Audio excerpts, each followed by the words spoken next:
போற்றி போற்றி. நந்தகோபல் குமர நந்த கோபாலனின் நாயகியே போற்றி போற்றி.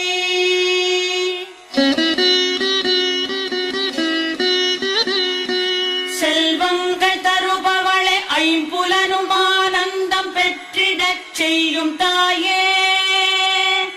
பல்வகை பதவிகள் அரியாசனங்களை தருகின்ற கமலநயனி. அல்லல் வினைகளை போக்குபவளே எங்கள் அஞ்ஞானம் நீக்குபவளே. செல்வியே தொழுகிறேன் உன்னையே அன்னையே என்னையே என்றும் காப்பாய். கனகமழை பொழிகின்ற காருண்ய மேகமே லக்ஷ்மியே வந்தருள்கவே.